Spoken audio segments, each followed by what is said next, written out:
Hey guys, Fazzy back here, and in today's video, we are going to be taking a look at the evolution of franchise mode from NHL 17 going all the way to NHL 25. Basically, we're going to be going through each and every single one of these games, taking a look at what was new, what was added to that year's franchise mode, and determining if it was a good move for the series, if it was a bit of a down year. We will be going through each of those games and doing that. I will give it a grade out of 10, at least in my opinion, for each of these games. Basically, I did do this video last year, if you guys were around on the channel. Last summer, the evolution of NHL's franchise mode from NHL 17 to 24. The core of that video, 17 to 24, will remain the same. Every single year that I'm on YouTube covering these NHL games, I want to continue to update and re-upload this video with the most current title. But with all that being said, let's go and take a look at what was added to NHL 17. So the first game on the list here today, NHL 17, the big feature added to this game was owner mode. Again, this is still a feature that we do have in current day titles. I will say not a ton of people use it. I don't see a lot of franchise mode YouTubers or anything like that really do use owner mode currently. Owner mode did introduce 4 goals, 3 to 4 goals a year that your owner would try and get you to complete, and if you didn't, you could be at risk of getting fired, and if you did complete them, you did get little bits of extra cash that you could be used to spend on some of your budgets, like your promotions, the ability to fix up your rink, everything like that. We also do have relocation, but I will come back to this a little bit later on. Wanted to separate these 2 points in NHL 17's review. So going into the different arena options, you were giving the options to upgrade your concessions. You'll see here that I ended up buying the parking lot level 2 here. And basically each year you had a certain budget and you had to try and keep these things at as close to 100% as possible. And that way you would get more fans, you'd make everyone happy and keep selling tickets. I think everyone remembers that you always had to fix up the bathrooms first thing. That was kind of like your tutorial upgrade or whatever they would say. Also with owner mode, introduced the ability to set prices for various different items. Again, all your season tickets, single game tickets, everything like that. They gave you kind of the recommended range, but you could go lower, you could go higher, you could do whatever you wanted there. Also giving you the option to change the amount that you want to have for concessions. Like you'll see there, if I wanted to have $1 fountain drinks like McDonald's, there you go, you could have it set like that. And the more and more you upgrade your concessions, the more and more different options you would unlock. And really, I think this kind of depends on the type of franchise mode player you are. If you really like the micromanaging and everything about that, then this definitely would be for you. I remember being so hyped about this back in the day when this first originally released. And it was the exact same thing for merchandise. Shout out to the Pavel Datsyuk Arizona Coyotes jersey there. I never understood why they didn't LTIR him, but merchandise worked exactly the same as the concessions. The more and more you upgraded your team store, the more and more different products you would unlock to sell. And end of the day, that just gets you more revenue. Also the same thing here for parking. You could just choose your valet parking or your regular parking and mess around with those prices as well and kind of decide what works best for your team. And once you choose all your prices, you have all that set, you can go and track the different revenue for your team. You can do it by all time, you can do it by month, you can do it by a week, whatever you would like, and you can track your overall sales. Let's see where we are here as the Arizona Coyotes. We are 29th with 42 million. The Hurricanes of all team are below us at only 33. That doesn't seem right, but either way, the further you go into franchise mode, you can check all the different sales that your team is making, and you can break it down in so many different ways here that I am showing with all the different parking revenue, season ticket revenue, concessions. You also have the stadium ages here. Don't really know why this was here, to be honest, but it's the first year of the Edmonton Oilers' new stadium in-game, and just gives you more options, gives you more storylines, everything like that. But going from your arena and facilities, you also had your budgets that you had to manage. So going into the marketing budget here, you had your general advertising, your game ticket advertising, and your season ticket marketing. And basically you just had to balance these things. You wanted to obviously make sure your team is selling the most. You probably want to be putting that more toward your season ticket advertising, just to make sure the barn is always sold out. That's at least what I always ended up doing back in the day. You also had your operations budget, just the different areas and stuff that you could give funds to. I always ended up doing this more to the arena operations just because I found that you ended up needing more money for that in the long run, where promotions and advertising, sure, it's nice to have, it didn't really seem to be as effective as keeping the arena up and having that at almost 100%. And then from there, everything all in conclusion here, you had your income statement. So basically you just see all the expenses that you currently are occurring, and then you see all the revenue that you are bringing in. But end of the day, it's really just to give you more information about what's working and what needs to change to make your franchise profitable. So that's more or less everything in the budgets. Have one last thing to look at here in owner mode, and that is setting different promotions. So NHL 17 allowed you to select different games. You could do a variety of different giveaways. You'll see I already have a few of them set in the calendar here, but let's just go with the Toronto game here. Let's do a Max Domi bobblehead giveaway. Why not? And then you'll see it gets added to the schedule, and it'll make it more likely that people will actually show up to your games and buy tickets, hopefully giving you more revenue. Of course, each of these giveaways do come with a cost, so you do kind of have to see if it is going to be worth it for your team to end up scheduling that giveaway, where if you're a team that's already selling out, maybe you don't need to have as many giveaways, but if you're relying on that, then maybe you need to have a few more of those throughout the year. And really, that is what owner mode was more or less in this game. The only other thing that we really have to look at when it comes to NHL 17 and what they added was relocation. And for the date, this was huge. So I have it just set to auto accept relocation. So obviously we are using the Coyotes, who did just relocate this year. We did get approval. You had the various list of different cities and stuff that you could go and relocate to. Again, I'll just scroll through this list, but I remember seeing this in the trailer and being so hyped up about this. It was unlike anything we had ever seen in NHL games for a very long time at this point. Obviously you have Vegas there before they were in the NHL officially, but they really did give you a wide variety of some of the biggest markets here in North America that you could relocate to.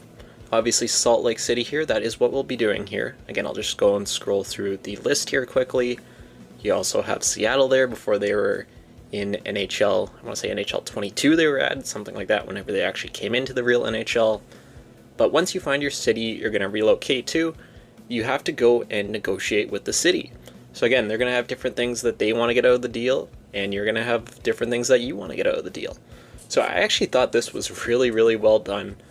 Really, there's only so much you can do, but I'm just glad they gave us an option to really negotiate with the city, and there you go. A lot of our terms have been accepted, but they don't want to fund 70% of it, and they also want a little bit more of the game day ticket revenue. So you can come back, you can give them a counter offer, and you'll see that now it is just the public funding issue, which now in modern day stadium building seems to be a very common issue. So there we go. We ended up meeting our negotiations there with the city. You can request time to think, you can back out of the deal, or you can complete it. So in this case, we will complete it here. We are currently the Salt Lake City Aces. I'm going to go and create a quick Utah team here. I'll just show you guys all the options. Also logos. I don't really know if they added anything in this year's game when it comes to logos in the creation suite, but I will scroll through it here quickly for you guys. I actually do see a lot of the older logos. I think a few of them have been taken out now, but I think it's more or less, yeah, it's pretty similar to what we have in nowadays games anyways. So that's kind of more or less what we had in the creation suite at that point, and in further years we will get more and more options. Again, you can kind of argue the quality of some of those options, but it is always appreciated having them in there. Hopefully in future years we can get custom images, but that is just a want of mine. So I'm going to go and create the Salt Lake City Hockey Club here real quickly, and then I will come back with you guys when that is all done. Alright, so the team has been created, and I think it's almost exactly what I have set for NHL 24, so it's funny we have very similar options here when it comes to jerseys, logos, everything like that. Like I said, we already kind of went through that. There's a look at the logos. The team jersey, I only made the primary one. Again, we're never going to actually see it. That's just because I was kind of bored and I wanted to go through the creation suite here. One thing I want to note is this is actually before they added what zone you're coloring, so it's kind of hard making the jerseys when you don't actually know what color is assigned to what part of the jersey, but that's just a side thing that I found here in the creation zone. Quick look at the arena, which from the research that I found was actually the first year that we really did have create an arena. Wasn't in the franchise mode trailer itself, but did also want to mention it in this video here today. So now we are finalizing the relocation. We are going to be moving to Salt Lake City here in the next off season. So for this year, the Arizona Coyotes will remain intact as they always have been, but in the following summer they will move to Salt Lake City. I'm going to sim up to that point here quickly, and then we can take a look and see what happens. So we got some bad news here. I simmed up the whole season here with Arizona, and we actually ended up getting fired. We ended up failing all our goals. I thought just for one season would be fine, but ended up getting fired here. So we have to find a new team. I think we're going to probably go with Toronto there. We will take over the Leafs here, but we can kind of see what happens in the relocation process. Let's see if they have moved as of yet, or if they are still the Arizona Coyotes in game. So go to the entire league here. Let's go find Arizona/Salt Lake. And Arizona is still a team at this point, so I'm guessing it probably changes closer to the draft. I don't remember exactly when that is. So let's get up to the draft here. We have our Stanley Cup champions, our salary cap for next year. Continue on the simulation here. We have the draft lottery. And where is the relocation screen? And there we go. The moving tracks are being packed up. They are on the move to Salt Lake City. So there you go. Now that just makes it official that Arizona is no more and Salt Lake City is taking over. Again, we'll take a look at everything here in the draft just so you guys can see that that change actually has taken place. Alright, so we're in the draft. Let's go look for... There you go. There's the Salt Lake City Hockey Club. Got the new logo. They're picking number 8 in the draft. You can look at all their players. Again, they just get everyone from the same team that they previously had before. And draft picks, everything is just renamed now to the Salt Lake City HC. So everything working basically as exactly out as how you would expect it. We will sim the rest of the draft here again. Doesn't really matter. I'm just showing you guys the relocation at this point. I'm actually kind of curious. So now if we go and relocate the Leafs, I just have it set as on, so it wouldn't be this easy normally. Will we be able to either bring back Arizona or bring back another Salt Lake team? Let's find out. So so it's just Atlanta, so we cannot bring back Arizona. It doesn't replace that option, unfortunately. And scrolling all the way to the end here, there is no Salt Lake City. So it is good to see you can't just go and relocate every single team in the NHL to one city. That would be kind of funny, but it is good to see that they ended up thinking of that scenario. But really, that's everything here I have on my list here for NHL 17. So breaking everything down, again, we have to look at this in a certain light as well. The developers don't get a ton of time, they don't get a ton of resources, especially when it comes to franchise mode. So looking at owner mode, looking at relocation, has it affected the series in a long-term way, and has it been a good effect? And I'm going to say yes to both. And again, I don't see a ton of people playing with owner mode in current days, but really going through everything, they did do a pretty good job at making it really thorough, and honestly did not too bad of a job with it. Again, just anything from the arena management, all your different goals, having the budgets, having the promotions. Again, it totally depends on what type of franchise mode player you are, but just to be able to have that option I think is nice. I think if that's something they never ended up adding, I think it's something that we probably would be asking for in later years. And when it comes to relocation, again, this is a huge, great addition to the game at this point. Again, we haven't seen anything really like this in one of these EA games in a long time, up into NHL 17, and is something that we still do have to current day. And it's something that we have seen in the current NHL, so it's nice to be able to replicate that. So rating this game out of 10 when it comes to additions to franchise mode. Honestly, I'm going to go higher than a lot of people would expect. And I'm going to go with a 9 out of 10. Again, that might be a bit of a controversial take, but comparing it to current day games and what has EA added in really since, NHL 22 to 24. These are two really big features and anything compared to that. So really, you can argue if you like these features or not, you can argue if you think they're well done or not, but I don't think you can really argue that they spent a decent amount of time in franchise mode this year and did give us some considerable updates. So that's everything I have for NHL 17. Let's move on to NHL 18 to see what was added. NHL 18, the game that was featured with the expansion draft. So this was obviously due to Vegas coming into the NHL, and I'm really glad they actually did this when they did, and really kept it relative to the time that they were in. So you could do the Vegas expansion draft, the 31st NHL team, you could do the 32nd team, or you could do Classic. So for this example, we will just do the 32nd team, go and create the Seattle Kraken, which I kind of just have a quick template of just for the logo, nothing too crazy here. I don't believe any, jerseys, nothing like that are done. For this video, they don't need to be. One interesting thing to note is that NHL 18 was the first year that we ended up having mascots available to create in the game. Again, a very small feature, but we did not see anything like this up until NHL 18. And I don't think any of the body or heads or anything like that have changed since then. There's some good options in there, there's some that you're never going to use, but it was the first year that we saw this added. Again, outside of that, everything has remained exactly the same. We will save our custom Seattle team. I will just put in a quick name and we can load into this franchise mode here. So we will be using the Seattle Kraken for this example. One thing new in this year's game, I actually have to go back to it there, is the ability to customize and create AHL teams. Up until then, you could not edit anything when it comes to the AHL, but it was good to finally have this option. Unfortunately, mascots you couldn't do for the AHL. Again, not the end of the world.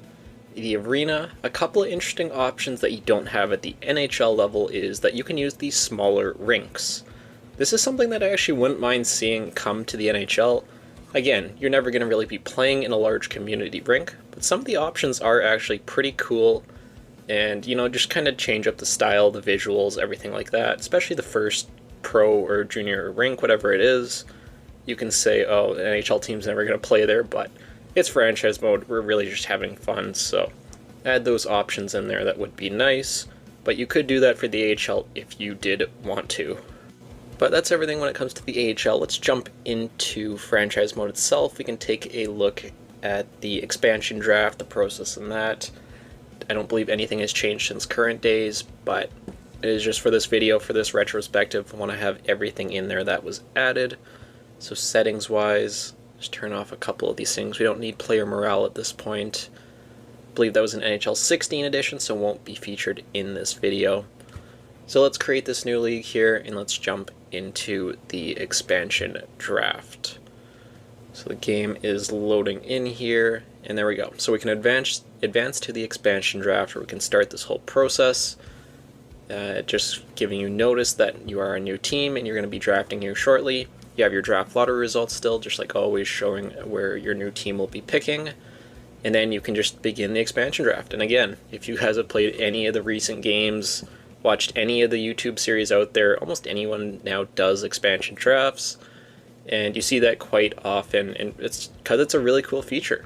Again, I'm glad they did this when Vegas was coming into the league, so they really did capitalize on the hype of them, coming in finally. Shout out there to Corpusalo, who was always the super overpowered pick in these games. He had the medium elite potential and would grow like crazy, but looking back on this is something that, I think myself, I'm sure if you guys were playing these games back in the day, you've done quite a few expansion drafts to this point. Again, we'll just auto draft for now. And then it just kind of gives you a recap of everyone you selected from each team. Just see a quick breakdown of it. And yeah, nothing too crazy there when it comes to expansion, but there you go. You have created the 32nd NHL team. That was the huge selling point for this game, that they finally added this in.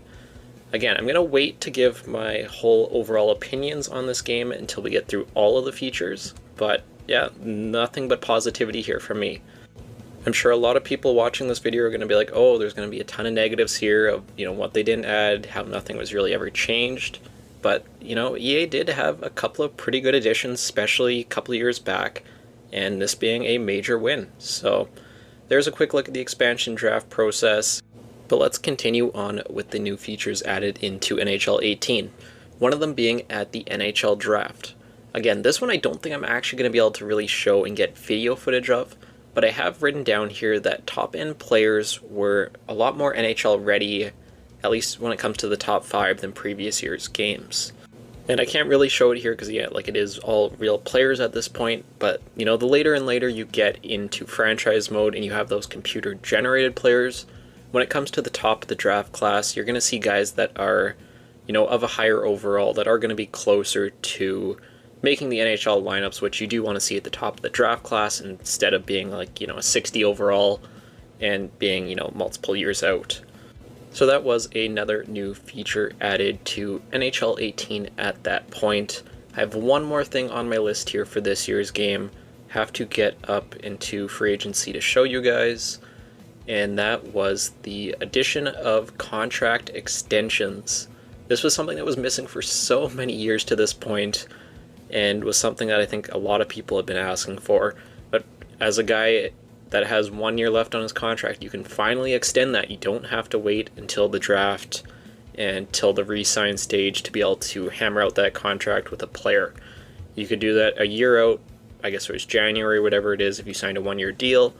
You wait up until that point, and you can offer a player an extension, and it just gives you a better ability to really see who's on your roster. You can kind of plan it out a little bit more, and was just a huge positive once again. This is things that probably should have been in the game for, a while at this point, but it is good to finally see them, getting added into the game at this point. As you'll see, Cam Ward accepts his 8-year contract with us. Devontae Smith-Pelly accepts his contract with us. And it's just something that we see all the time in the real world NHL, and it was very good to see them have it added in here to NHL 18. So I actually do have one more thing I did forget on my list here, and that is I wanted to show you guys the expansion draft, but not as the team that is expanding. So the computer will be the expansion Seattle Kraken in this mode, and we will be controlling one of the other 31 teams in the NHL. Alright, so I have a new franchise mode set up here. We are the Tampa Bay Lightning in the expansion draft here with the 32nd NHL team. So this made you submit a protection list. This was really cool back in the day, as it kind of introduced no movement clauses. The unfortunate part is this is the only part that you'd actually ever see these no movement clauses. I remember at the time everyone was seeing this screen and being like, oh, so it's going to be in the rest of the game for sure. But up until this point, we have not seen no movement clauses added into franchise mode, which is something that I've wanted to see for years, have it in all my wish list videos. But technically this is the first appearance of it in the franchise, at least in recent times. But just going through everything here, you had to submit your protection list. You'll see the two various options there below, and you just fill up 7 skaters, 3 defensemen, a goalie like I have here currently, and you can submit that so the computer can no longer submit any of those players. So we will submit that protection list, again the draft lottery screen, and we'll see who the computer takes. And the Kraken have selected Jake Dotchin. At the time, he was an alright defenseman, probably more of a 7th at that point, but now you can go into the contracts and you can see more or less who they had selected from each and every team. So go into the Kraken again. It's the exact same thing, it's just the computer doing it instead of yourself. So, it was pretty cool that you had that option as well. It wasn't just that you had to do the expansion draft, that the computer was programmed to do it as well.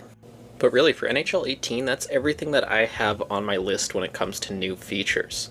So what do I think overall of NHL 18 when it comes to, the quality of changes that was added? And I'm going to be pretty positive once again. Like, contract extensions, again, that goes throughout the whole mode, whether you're playing the expansion draft, whether you're playing with owner mode, whatever it is, you're always going to have contract extensions after this point. So that was good to see that throughout the mode, but other than that, you didn't really see a ton of changes. Obviously, the big one being the expansion draft. which you may or may not be doing. Like, if you were never doing the expansion draft, it's going to more or less be the same franchise mode to NHL 17. But with that being said, the expansion draft is something that, current days, like I'm saying, a lot of different YouTubers, a lot of different people still use this feature regularly. It hasn't been changed at all, but it's because it works really good the way it was intended to. So overall, out of 10, I'm going to go with, a solid 8.5. Again, you can really tell that the effort was really put into this year's game, and they actually did spend some time, in the development stage, which you can't really always say for all these sports games years to year, which we will be seeing in a couple of years' games, but, I'll save that till we get to that point. But that's all I have for NHL 18. Let's jump ahead to NHL 19. Alright, so up till NHL 19, this was a very big year for the EA NHL series, and really this year and next year were pretty big, so let's get in to see what this year had to offer. And the big thing being scouting. This was the first year that you could hire, fire, assign, move around, do whatever you wanted with your scouts. You had amateur scouts and pro scouts that you could send out all over the world as shown here. Each scout receiving a different rating for each different region. And like I said, you can go in, you can fire scouts, you can hire scouts, you can move them around, you can do whatever you wanted. If you want to have them just go and scout certain players, you could do that. Again, like I'm going to go in here, just move a guy to, the AHL Pacific. If you wanted to scout someone specific in one of those teams, there you go. You move them to that region, you can assign them to that player. You may or may not like this system. You may think it's a lot of micromanaging, but just in my opinion, this was a million times better than what we had before. And when you had the scouting, you also introduced the new Fog of War, which made that scouting very, very important, especially in this year. So basically you had to look for your player types, you had to look for all the individual stats, you had to look for the overall, the trade value, the potential, anything like that you more or less had to go and send your scout out for. Fog of War is another thing just like owner mode, which is kind of hit or miss when it comes to reception from the community. Some people love it and some people still play with it to this day, but there is still people out there who just never really play with it, me being one of them, to be honest. But I like the idea in principle. You see here with Rasmus Andersson, a lot of unknowns, so we would have to go and send the scout out and, see what Calgary's doing. And then, in a week or so, we would have all the stuff uncovered and we could see if we wanted to acquire him or make a move with the Flames.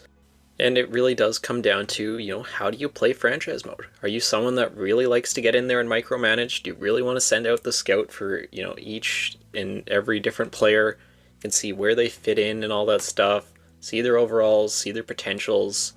If that's something that you like, you're going to love the Fog of War, you're going to love the new scouting. Combine that with owner mode from a few years ago and you'll be having a great time. But that's not for everyone as well. And that's what I think we see a lot of times, especially in current days. Like I said, not everyone plays with these features, so you could say, it's a waste of time. The scouting is for everyone, no matter what. You're always going to have this setup going forward from NHL 18. So in that regard, I think it was, a million times the upgrade from anything we saw prior. The prior scouting, you had one scout, more or less, and then you sent them out to a region. You could send them out for a certain amount of time. And it was kind of weird when you had to scout by position. So if I sent a scout out to the OHL, he would only be either scouting forwards, defensemen, or goalies. You had to specify that. So this current system was it was a very, very good upgrade here from EA. Also, when it came to scouting, your players could retire and become a scout. Again, this is something that I actually didn't even really think at the time they were going to end up adding, but it's just one of those cool things. You can make it into a storyline. You have one of your favorite players retire, you have a guy that's been playing with you for a long time retires, bring him on, keep him with the organization. Why not? It was a nice surprise that they added that in, and no complaints once again. So let's jump into the NHL draft here now. This is the other big area that they focused on this year. They totally revamped the draft this year. You see here, now they're using the Fog of War system, where you had to obviously send your scout out and you would uncover the potential, the player type, where they're supposed to go in the draft. And you may think this is something, that should have been in every year's game, whatever, but older games when it came to scouting in the draft. For me, I really didn't like it. I found it was really messy. It was kind of hard to understand what was going on, and it was really just, kind of just guessing at that point. Where here you really did have an order. You could look at all the individual stats, which I'm going to show you guys here. It's the first year you could actually see what the player is putting up in their respective league. Before, you could never actually even see, like, this guy's putting up 125 points. You can, use that as part of your decision making. And if you're going to be drafting that player, is he close to being NHL ready? I know it's not always, that way when you're putting up big numbers in juniors, but, it's beside the point. It's good to see those numbers in game. You also had the strengths and weaknesses.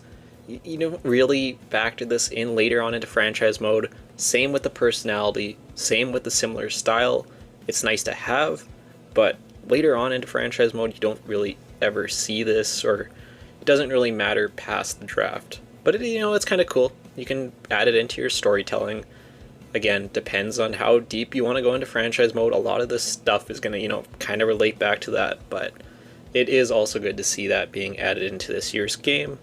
Also added in the new drafting mechanics was the addition of gems and busts. So gems, guys, you might want to take a little bit more of a look at. Obviously, your scout has seen something in that player which makes them want you to draft them. And then you have the opposite. You have all the busts, the guys that your scout wants you to stay away from. And I like that these are very limited.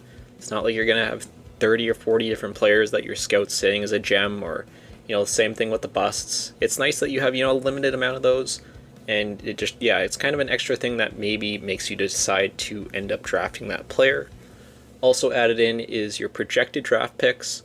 This is something that you don't have to follow at all, but it kind of just goes off the central scouting rank and who the game thinks you should be drafting at that point. It's kind of cool. It's like your scout giving you their own kind of mock draft, whatever it may be. You also have your depth charts. I think these are actually, these were new to the game as well this year. You can kind of see where your organization stacks up to the rest of the NHL. If you want to use it, cool. If not, that's, it's fine as well. But that's more or less what I had for the new additions to NHL 19 at the time this game was released. And I'm going to continue the trend. This was another positive year for franchise mode. Especially with the scouting, especially with the draft, you can really see that, they were kind of picking one aspect of the game, every year and focusing all their resources into that. It would kind of be a little bit disappointing if, maybe they only did the scouting or they only did the draft. You kind of feel like it's almost like a half-done experience at that point. But the fact that they were able to add both of these into 1 year's game, a 1 year cycle, limited dev team, limited resources, I think this was another really positive year for franchise mode. Again, I'm going to probably go with a 9. I know you guys might be surprised once again, but I think it really shows that they did actually put some decent time in these prior years. And, like I said, that's not going to be the case for some of the more recent titles, but we will get there in time. But let's move on to NHL 20 to see what new features were added to that year's game.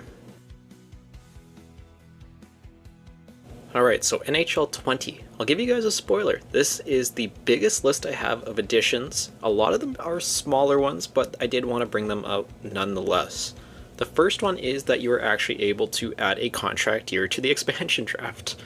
This was always something that in prior years' games, it kind of messed up the rest of the NHL, having players expire 1 year early. Another new setting added to this year's game, if I can find it here, was the sim engine scoring. So you could set this at high, medium, or low, depending on, what kind of results you wanted to see from franchise mode.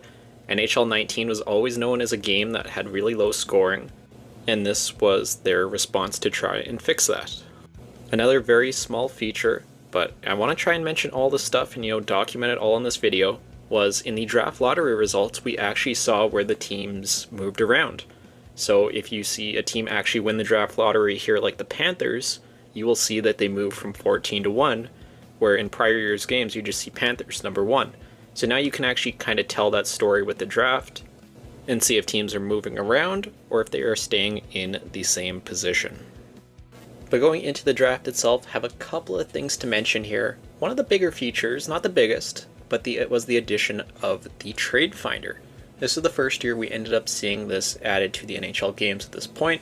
So basically you could select any player on any team, your own or on other different teams, and you could see what trade offers were out there for him.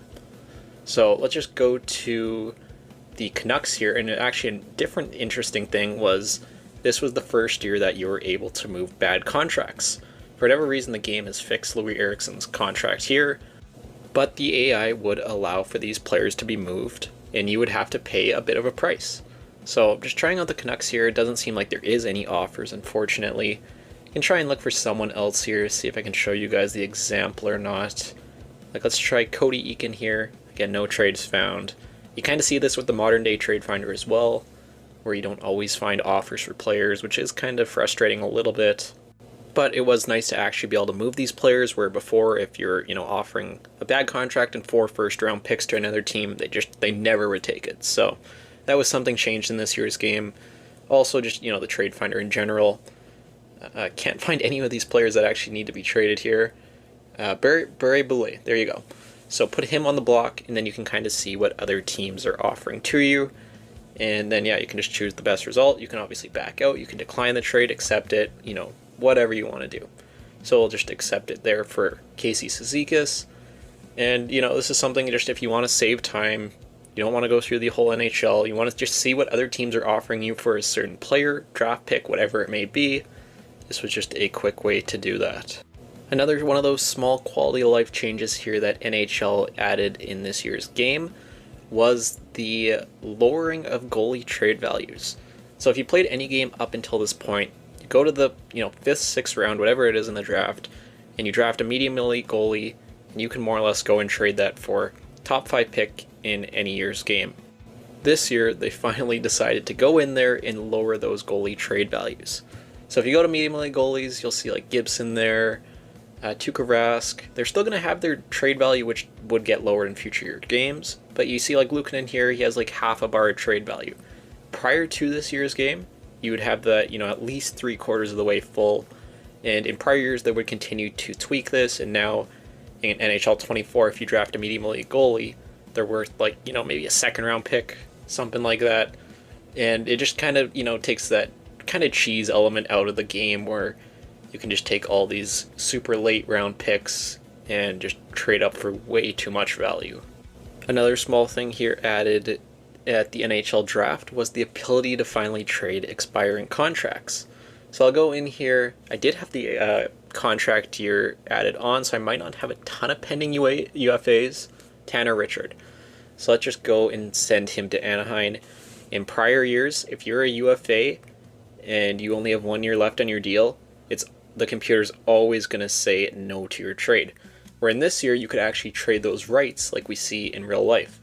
Just this year, you've seen Tampa trade for Jake Gensel for a 3rd a couple of days before to get those UFA rights. And then that way, you can talk to the player for, the in-game week before and try and hammer out a contract between the two of you. So yeah, before this, you couldn't do that. I don't have any, I have 1 goalie, but it's not the end of the world. You could do this all the way through the mode, and it's another one of those small quality of life changes. Kind of sucks we didn't really see this before, but it was good that they ended up fixing it. Another small thing added into the trades was this was the first year that we had exempt contracts. So this was something that, kind of just helped out with your 50-man roster. Before this, players and prospects would get cut a lot more. They still do in current games, but having those exempt contracts definitely did help out a little bit more when it came to the AI cutting players. And I think it's the last thing I have here in regards to trades, and this was the first year that we had trade alerts in game. The blockbuster trade alerts, pop up normally around the deadline, sometimes throughout the summer or the draft. Just basically shows you any of the big action going around the NHL. This example here, I don't really think it's the biggest example, and I don't really know how they were tuning it at this point. I wouldn't consider Brendan Dillon going to Nashville a blockbuster trade, but that's just me. This was the first year that we saw it in an NHL game.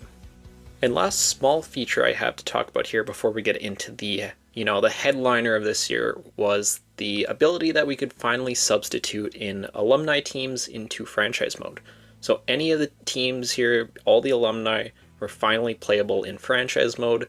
A lot of people asked for this in NHL 19 when the alumni were introduced, but unfortunately those players weren't assigned to teams at that point. This year they finally were, and just kind of fun for simulation. You could do whatever you want and just mess around with it. And then the big feature here that I'm sure a lot of you had been waiting for, at least when it comes to NHL 20, was the addition of coaching. This is the first year that we actually had the coaching staff in game. Worked very similar to the scouts added the prior year. You could fire, you could hire, you could demote, you could promote any of your different coaches here on your staff. And each coach had a different, teaching speciality. You had your generalist, you had your forwards, defensive, and your veteran coaches, I believe. Those were all the different styles that we still currently do see today. You obviously have your coach morale, want to try and keep him happy. You have your coaching record. A lot of people ended up using this as more or less kind of a record book. If you find a really good coach, you keep them all the way through your franchise mode. It was a way to just kind of tell how you had done over a certain period of time. Also kept track of all the awards, any Stanley Cups, President's Trophies, Jack Adams Trophies, or Calder Cups. And then most importantly, you had your coaching scheme, and it just showed where players worked best in different parts of your lineup. And this would change depending on where players were playing. Hedman was low there. I'm assuming he's first pairing. You would move him down to the second, he might be better. You also had just all the different strategies, the different lines, and what this coach likes to roll out. And then just like I said with the scouts, if I really wanted to fire this guy, he's an A-rated coach, I'm not gonna, but you could fire him. You can go in there, you can see who's available on the coaching list, and you could hire anyone here. The really main downside I kind of found when this was introduced was that you couldn't turn it off, which at first I wasn't a big fan of, and then secondly that there's unfortunately no real NHL coaches, which still is true to current day. Again, just something licensing they don't have, but it still does kind of suck nonetheless. And then again, you can just kind of see with the line chemistry, players are going to work better on different lines. When this first came out, you wanted your playmaker, you wanted your power forward, you wanted your sniper. That would be the best case scenario to getting you a +5. This would continue to adapt with the introduction of X Factors, but we'll save that. It is coming. But you could just kind of mess around, see where players work best in the lineup, everything like that. Defensively, you always wanted to have your defensive defenseman playing with your offensive defenseman. Two-way defenseman, unfortunately, could not get a +5, even if they had perfect line chemistry with both of those players. Max you would get is a +3. So you see here, Sergachev and Ruda, they are getting a +3. Sergachev has the perfect line fit, but he is a two-way defenseman, which is going to be holding him back a bit. And with coaching being introduced, you also had your coach conversations where, every now and then, if your team's playing bad, your coach might come to you and be like, oh, I need to, or you should be acquiring, more of a veteran presence for this team. And then you can either promise him that, you can try and persuade him, or you can just, I think, straight up say no. And, it impacts the morale system. You want to keep your coach happy, you want to try and continue to agree with him. But then you also do have to remember your GM duties and, kind of decide what is best for the team. But that is all I have here for the new additions to NHL 20 at the time this game was released. And again, I think everything here is pretty positive. Like I said, this was the list that I had the most different changes that I could find in an NHL game here of the NHL 17 to 24 that we're looking at here today. A lot of them are smaller changes. Like I said, there's a lot of, stuff around the trades. You're adding your blockbuster trade alert. You're lowering goalie trade value. But they are small quality of life changes. With the coaching being introduced, I think this is another really solid year for franchise mode. And, honestly, if I'm going out of 10, I'm going to go another 9. I'm almost tempted to go a 9.5. This was really, in my opinion, the last really substantial year for franchise mode.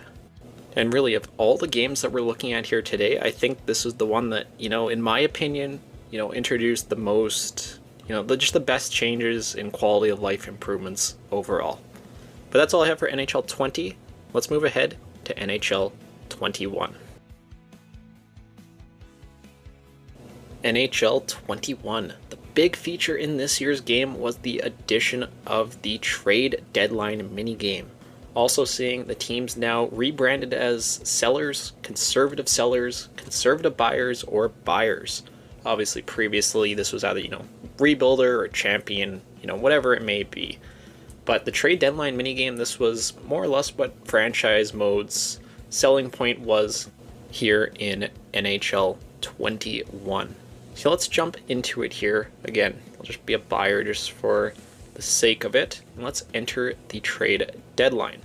So when you enter, you start at 6 in the morning and you run until 12 noon. First entering the trade deadline, you see the top 10 players available. You also can just sort it by available, see everyone. You can see all the sold players that already have been traded in this mode. And then you can see anyone who is now off the market due to a trade. Also, you can just sort by teams and see who everybody has on their trade block. Also, at the bottom there, you have the trade alerts as everything is going down. You can see all the teams making all the different moves. Doesn't matter if it's big or small, it will show it down there. And then you also see, the different stats around the NHL. You can see the leading scorers. You can see all the divisional standings and just get some cool information that, you may or may not use when it comes to trading for a player. And really, this was really, really well done once again. Like, looking back on these games, I have a lot of positive things to say, and this is kind of, more of what I want to see going forward. Add in a free agent frenzy minigame. Add more stuff like that. Currently, it doesn't feel like they're putting any time into the current games where, back from NHL 17 to really 20, even, 21 to a degree here, you kind of see where there are some resources actually being put into the game. So also here, trade values, everything like that has been revamped. See a lot of players here with a lot higher trade value, especially those elite players. And I wonder, is this the year that they ended up going and revamping the draft pick trade values? Let's take a look at that. No, I don't think it is. It must have been the next year. It must have been NHL 22 where those were lowered. But the NHL trade values for players were definitely changed. I remember at the start of the year, this was super broken. I think in Tactics' franchise, one time he had Sam Gagner on a cheap deal. He put up like 50 points and he had like max trade value. I'm pretty sure that was his game, and it was like super, super broken at first. And another thing added in here, which seems like a small addition, and it should have been in there years and years before, was that teams would actually retain salary on players. And this was mainly when it came to the NHL trade deadline.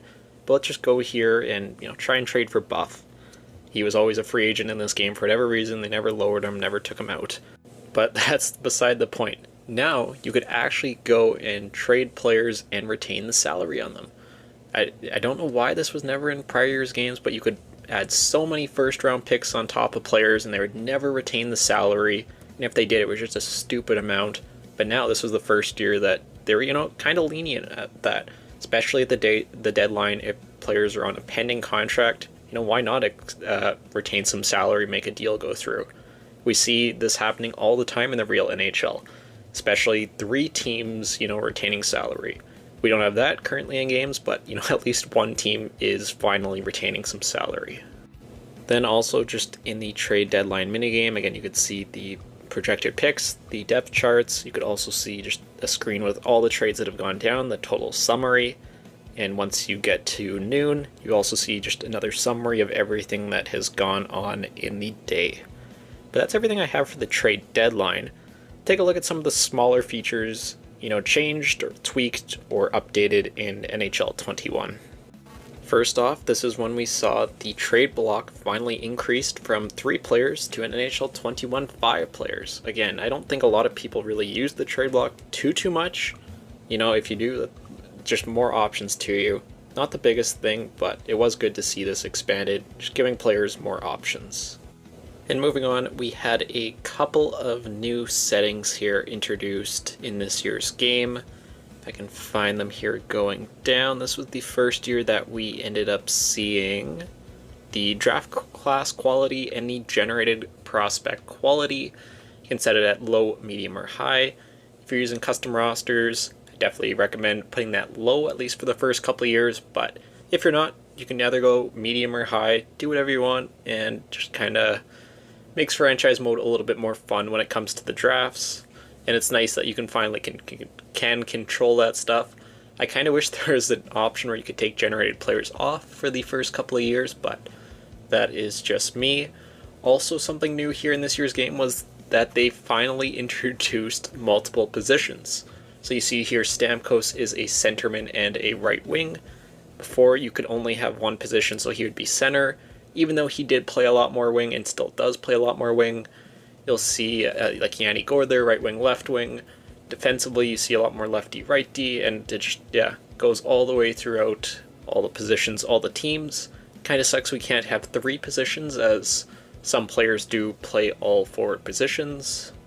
But it was nice to finally see this added back into modern day games. I know Tugi was a huge supporter and always wanted to see this for years and years, and it was definitely a good move for sure.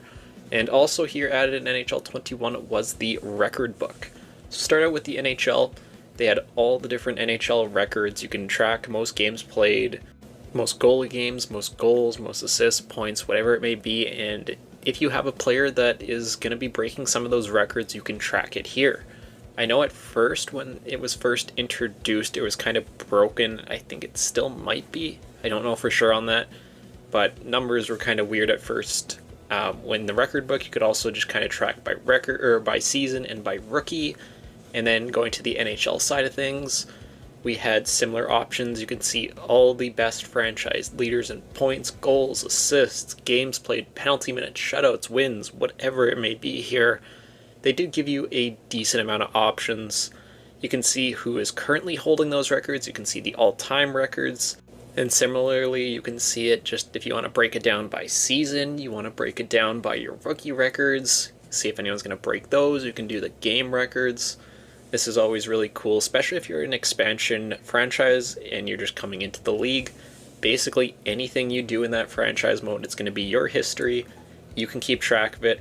Can write those storylines if you want, and just, have more fun with the game. And it's something we probably should have had a little bit sooner, but it is, another one of those additions that was finally good to see come to this year's game.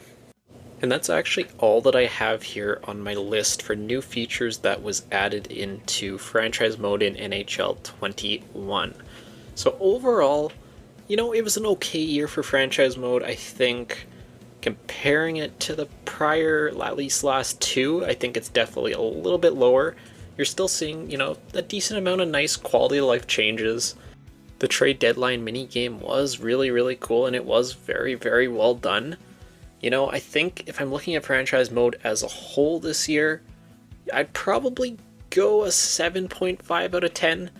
It was a decent year for the mode itself, but I think unfortunately this is really where we started to see the decline of franchise mode. So let's move from NHL 21 into NHL 22.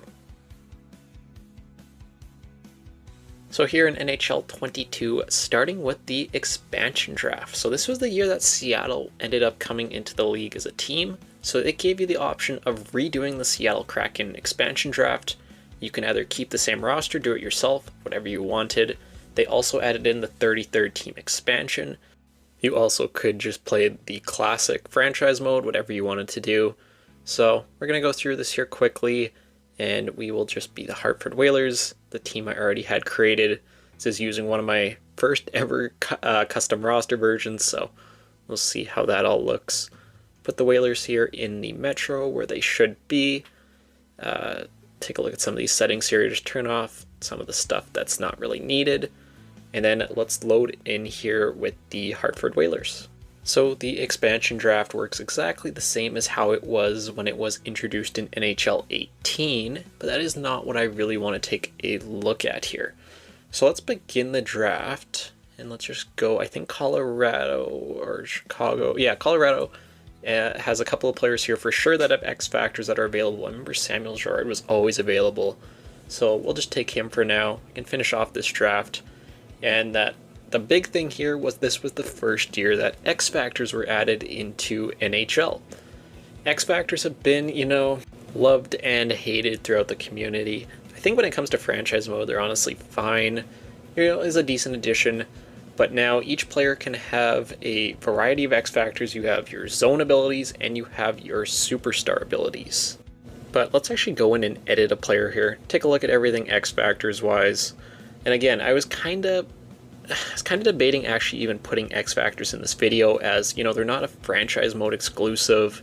You see them in every aspect of the game, from Hockey Ultimate Team to EA SHL. They are in franchise mode and they do play a pretty big role, which is why I do have them included here. So you have just a ton of different, you know, X Factors that you can either make zone abilities, superstar abilities, depending on what the player is good at. And it can kind of make players just, you know, feel different if they throw a lot of body checks, if they're a really good passer, they put up a ton of assists, whatever it may be. You can finally create some of those differences between players, and you can assign them X Factors. I think we all know this. They've remained the same, with a few slight additions in the next year's game, NHL 23, but other than that, X Factors have remained the same since they were implemented. Then another small addition here added into NHL 22 is, since they acquired the IIHF license, they now are finally able to add in the logos for, you know, Russian prospects. You had the Team Russia logo. For the Americans, you had the USA logo. I wish you could edit these. You could make some teams out of these, even just for my World Junior builds that I put out every year. It'd be nice to actually be able to use these logos, but it is just a small thing that you'll see now beside players when they are getting drafted. And then last thing in franchise mode itself was the addition of X Factors actually, you know, impacting the line chemistry. So coaching, line chemistry, everything like that was added in NHL 20, and it was just based off the sniper, playmaker, power forward. That was the magic formula.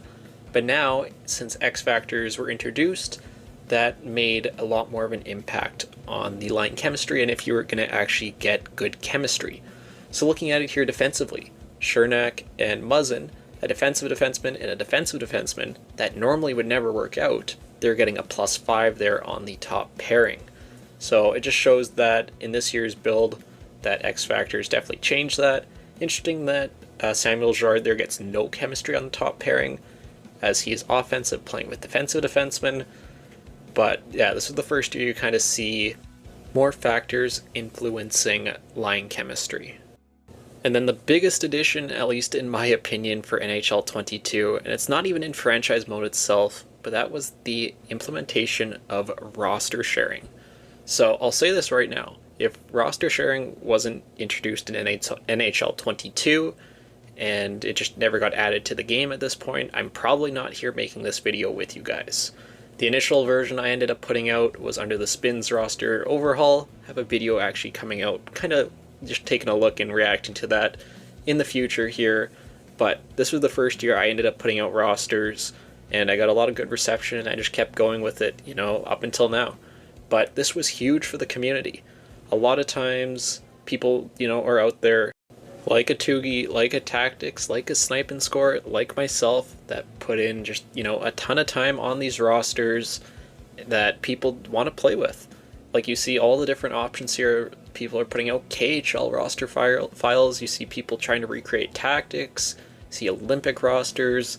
It adds so much to the overall experience for players, and just adds endless possibilities for players to have fun with. Like, if you have a certain creator you like, that's awesome, but like, you can go out there and find so many other people doing so many other different things. If you want to play with an NCAA roster, want to play with throwback rosters, whatever it may be, someone out there has probably made it and has had it uploaded. The only real downside to roster sharing when it was released, and currently still is that it's not cross-platform or cross-generation of consoles.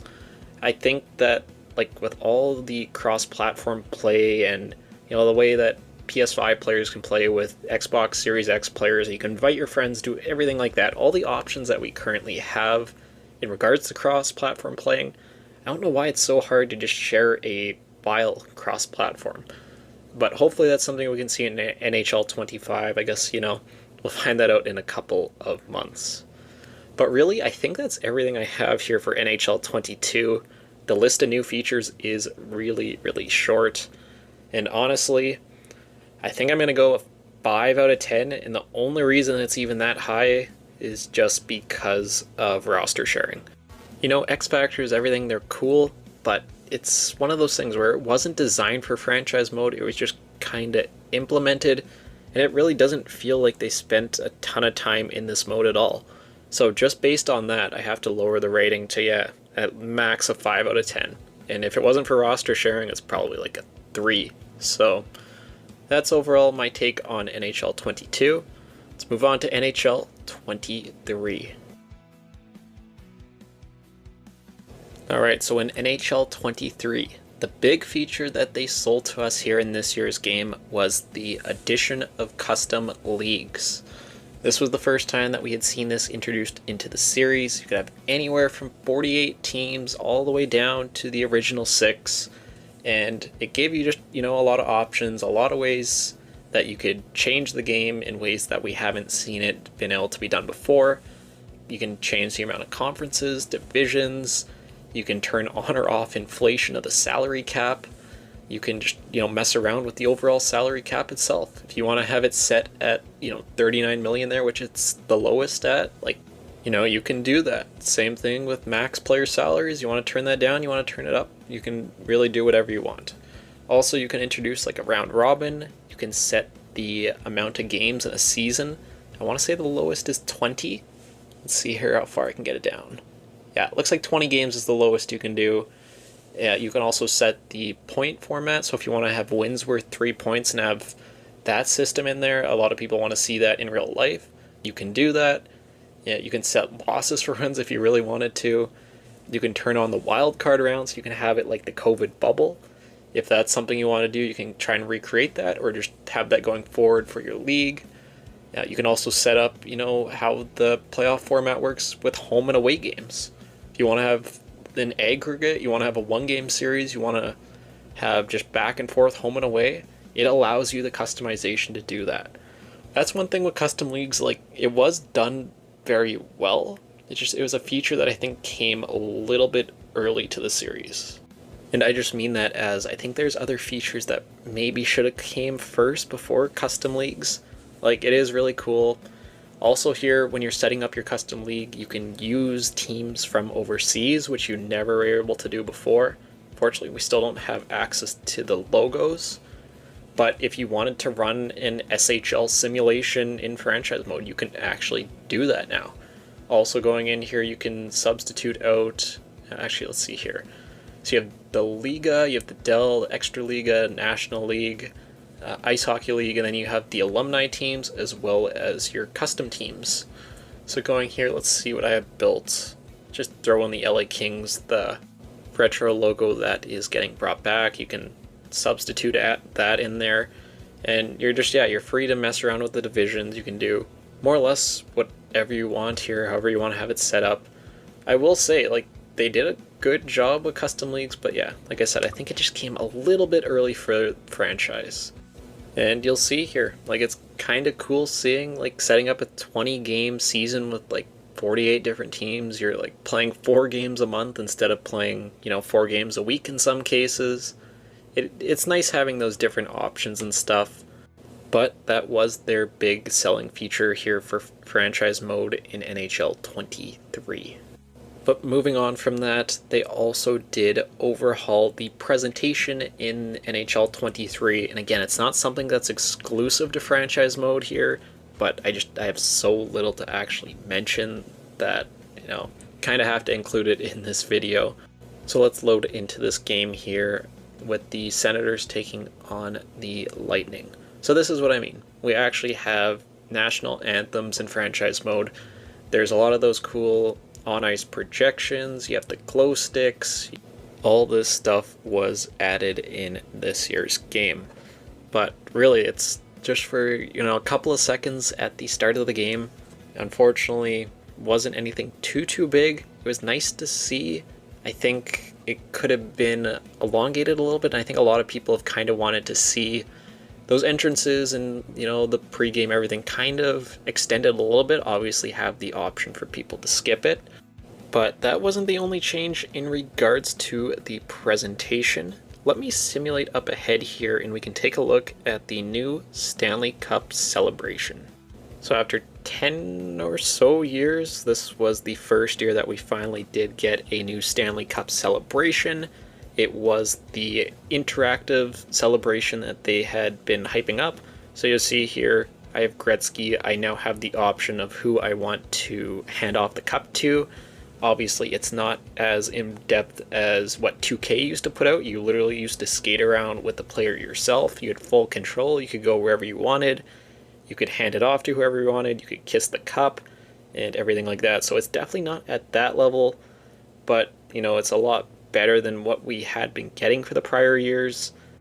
As, you know, that one had really been getting stale, as we, you know, when you have that in the game for so long with no change, that is what is going to end up happening. And, you know, I hope you can kind of build off this in future years. Like, you know, it's good having an interactive celebration here, but maybe try something, you know, like 2K. Maybe, you know, have free control of your players. Maybe extend it past 3. Again, if you want to skip the Stanley Cup celebration after 3 players, that's fine. But as someone who wants to go in there and hand off the cup to everyone, you know, why isn't that an option? You know, it's just different suggestions, different ways they could extend upon this and just make it better in the future. Would be nice to see. You still have your classic Stanley Cup photo here, as well as you will see they added in an extra graphic with the Stanley Cup, and you can see all the names on it. It was a nice touch. You'll see that here shortly. So you see the Stanley Cup in the background. You'll see the team's logo just show up in the top right corner or top left corner, and then you can see all the names that, you know, your team would have and would be engraving on the Stanley Cup. Unfortunately, it doesn't save it year to year. So every year you're going to be beside whoever was the prior year's game's winner in real life. So the Avalanche will be on there every single time to the left, as they don't save it. But it is kind of cool seeing your team's names engraved on the cup. And unfortunately, that's all I have for NHL 23. The list keeps getting shorter and shorter the more recent games we get into. You go from NHL 20, NHL 19, where I had a pretty decent list of changes, even if they're smaller. But, you know, NHL 23, I don't have a ton here. So if I'm going to go out of 10 for NHL 23, I'm probably going to give it a 3. Custom leagues, again, like I've been saying here, it's nice. I think I would have prioritized other things if I was working on the game, but that's just me. Stanley Cup celebration's nice, but I don't know. If that's all we're getting in a year-to-year release, that's definitely not very good. So, NHL 23, definitely not the best year when it comes to franchise mode. Let's go ahead to NHL 24, the last game we'll be looking at today. Alright, so as of recording this, this is the current year's game, NHL 24. And I actually have the smallest list of any of them here today, unfortunately. The biggest feature we got added this year was the ability to develop X Factors year to year. So we'll look at a couple players here, and we will just track it over a year simulation so I can show you guys. Look at Luke Hughes here. We have Brock Faber, and yeah, this was really their biggest thing when it came to franchise mode this year. As you know, you can really tell as we're going through this video, you can see kind of, you know, the decline year to year here, and I think is why players are starting to get a little bit tired recently, but that's just me. So we have a look at 3 players there. I'll sim up to the NHL draft the next year, and we'll see if any of these players grew any X factors. Alright, so we are at the NHL entry draft here in 2024, almost at the real life time frame here. Let's look at our players here and check in and see if anyone grew any X factors. So starting out with Brock Faber here, he's up to an 88 overall at 21, and some good growth in his rookie year. And yeah, he ended up growing 5 X factors. So that was their big thing this year. You could end up growing X factors if you're a young player, and if you're an older player, you can lose them. I always did hate in prior years' games when you had, like, let's just say Erik Karlsson, for example. He's like a 41-year-old, and he still has his gold X factors. That was always so annoying. Looking at Luke Hughes here, still only does have his 3. Didn't grow from 83 overall, and still has the same X factors. And then going to Lafreniere, he is up to 87 now, and he also didn't grow any X Factors. So just Brock Faber in the sim, at least the players that we've been tracking. And is it a good change? Yeah, of course it is. It's definitely good to be able to grow and lose X Factors for sure. But if that's your biggest selling point of this year's game, it feels so underwhelming. And my view has drastically changed on that. If you watch my features video from October, I was actually really excited about this. I thought it would be cool, but after a year of playing with this and that being really the only big feature that we got, you definitely see that it was not a very good year here when it comes to franchise mode. So let's move ahead here. I have two other small things. One of them I can show you, one of them I can't. If you go into the contract offers when you are re-signing players, you can now see their qualifying offer. So again, this is tiny. Like, I don't really know why we just didn't have that number beside there in years prior, but this was one of those things that they did add in this year's game. Very, very small quality of life thing. And again, like, I'm fine with getting these additions year to year if you're going to add this in, but you also have to add other stuff with it.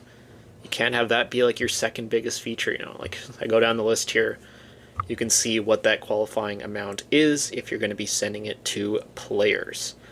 And then outside of that, the only other feature I have written down here, I don't think I'm missing anything, was that the computer teams can now go and buy out contracts. So later on in the Flames, if Huberdeau is really underperforming, you can see them buy it out. It is very rare. I have seen it once or twice that I can, pinpoint for sure that a computer team bought a player out. But, it is very, very rare. But yeah, that's all I have for NHL 24. I just have 3 bullet points on my list for this one. So if I'm giving this game out of 10, again, I'm probably gonna go with 3. Like, developing X Factors, custom leagues, I can kind of compare those features wise. Like, I don't use custom leagues. Developing X Factors are pretty cool. And then, everything outside of that, it's not anything very noteworthy. So again, for NHL 24, I am going to go a 3 out of 10. NHL 25. What a year for the series, for the good and the bad. Let's get into it here. There was a lot added to this year's game. First off, just the screen you're looking at. NHL 25 totally revamped the intro hub for franchise mode. Everything is much more neat, much more organized, and is all in front of you on one screen. You can see the team standings, you can see your team leaders and points, scoring, rookie leaders, everything, as well as the league scoring leaders all right in front of you. You have the projected goalies, you have the calendar. It looks great. Also there on the left-hand side of the screen, you have your tabs that you can still go to, make your trades, view your contracts, and do everything you would need to do in this mode. So huge improvement there from prior years, and this was a change that I absolutely loved. Continuing on here, looking at the coaching staff. This was the first year, and I want to say almost 20 years, that we finally had real-life head coaches make it into franchise mode. So you see here with the Utah Hockey Club, Andre Turney, he is our coach. He has all his stats from his real-life NHL coaching career, which was a very nice touch. All these coaches were basically given at least an A rating and would be assigned to all 32 teams. This was added late in the year, I want to say October, November time, so it wasn't something that was there right at launch, but it was great to see a deal get done with the Coaches Association to have them in NHL 25. Continuing on from the coaches, we have the controversial player conversations. So when this was announced, this was something that I really was a little bit more outspoken with in regards to I really didn't think it was going to work in franchise mode. I thought it was too much micromanaging. I did somewhat change my thoughts on that. Basically, when you go in, you can have season goals, you can have on-ice play, you can do short-term or long-term goals. Short-term's like the first half of the season. Long-term is more or less just the whole season. You can do a stat challenge, you can do award challenge, you can do X Factor challenges, and each one, if the player does complete it, they are going to get some kind of a reward.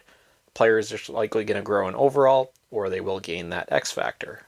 And you'll see here that I go into it, you have to get 20 goals for Logan Cooley, 30 assists, and you can choose any one of these challenges, If he hits it, he's going to go up +1 to 2 there in the passing. That is his goal for the season. But that is not all there was when it came to player conversations. They actually added in quite a bit for this. Also, outside of goals, you had your on-ice play. This was mainly used with the scheme fit that was also added in later in. You also had your play style and your position. But the scheme fit, that would let you go in and say, I want Dylan Guenther to play on the first line. If he did accept that, his line fit would be much greatly improved, where he could play on that first line consistently under that head coach. So there was quite a bit there to the conversations. Honestly, I don't hate it as much as I once did. Going over to contracts now. Another huge addition to NHL 25. Finally, after years and years, player no move, no trade clauses were added. So you see there with Clayton Keller, full no move for 4 years. He cannot be traded unless he's asked to waive that clause.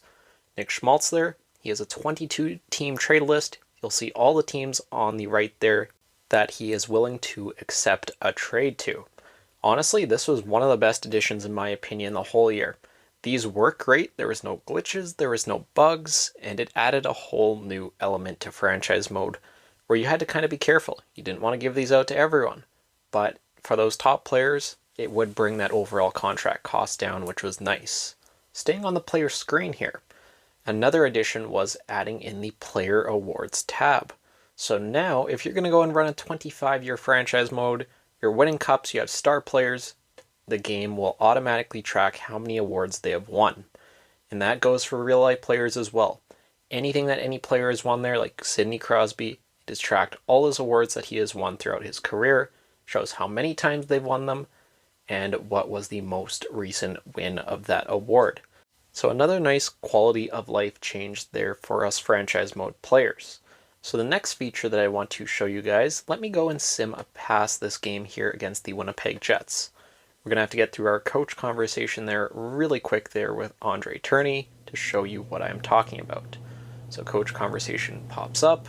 We really don't want to get into that right now. Let's go and simulate past this game here in the preseason against the Winnipeg Jets. So that is a loss in overtime. Normally, that would just be a game on the calendar. You wouldn't be able to interact with it. You wouldn't be able to do anything. Now, if you go to the main menu here, you hold down Y, you can see every single box score from every single game going around the NHL. Honestly, I thought if they were going to add this in, it would just be for your team, but to be able to see every single team in the NHL is so cool. You can track all your stats, you can see the 3 stars of the game, you can see the opponent, you can basically see everything as if you were playing it or simulating it yourself that day. So another huge addition there for us this year. A lot of people do think that this was an issue with causing such a slow simulation.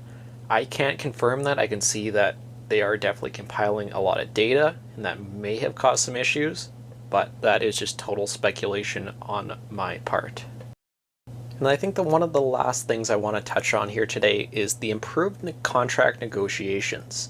So first off, when you would go into free agency now, there is a chance that you can get that player to sign with you the same day. So Ryan Johansson here, let's just offer him more than he's asking. He likes the organization, he likes the contract, send that offer in, boom. Right away he accepts that deal. Normally, in years past, you would have to wait at least, 4 to 5 days before free agents or any of your own players would accept deals. Now that happens right away from time to time. Also, you can go in and negotiate with players. So right here with Hoffman, we're charming him. We're asking what other teams are offering. He just said Winnipeg is giving him league minimum on 1 year. So now we can go and up that deal. Let's go 1 year for him right now. Let's go improve that offer. Let's go improve that salary. Let's just go and give him an extra $3 million. Why not? Let's go in and improve the offer some more. Let's go give him a no movement clause. So this just shows how you can continue to improve upon your offers. You can have these conversations with players and see what they want out of the contract and see if your team can offer that as well. So here we go. Let's go and offer a full no move 1 year 3.375 to Mike Hoffman. Bar is full on contract and organization. And obviously that is going to be an instant accept there for Mike Hoffman. But overall, that's more or less everything that was added to NHL 25's franchise mode as a whole. It was a huge year for the mode. They spent a lot of time, they dedicated a lot of resources, and they gave this mode an entire facelift, which was very much appreciated. But there is a bit of a downside as well, that being the bugs and the glitches that came with this mode this year. If you've been following the channel, I've made countless videos documenting, showing off, going over patch notes for everything that's been wrong and all the issues we've been having with franchise mode this year. From the extremely slow simulation speed to all the issues of conversations, it's been tough when it comes to that with franchise mode this year.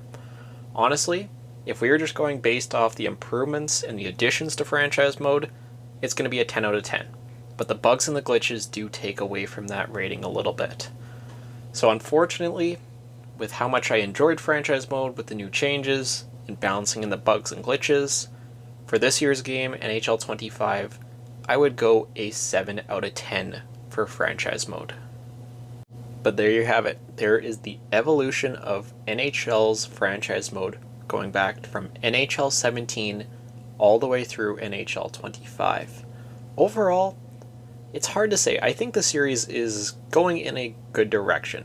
I think they just have to spend a little bit more time with some of those quality of life things, making sure the game isn't super buggy, and just making sure that it's fun for players still. NHL 25 put the series in a, somewhat positive direction with the changes and the overhaul that they did this year, but I still do want to see more come in future titles. But that is going to do it here for this extremely long video. Definitely let me know, what do you guys think of franchise mode down in the comments below? Where do you think this mode is at? And where do you want to see it go next? But that'll do it for this one. I will see you all in the next video.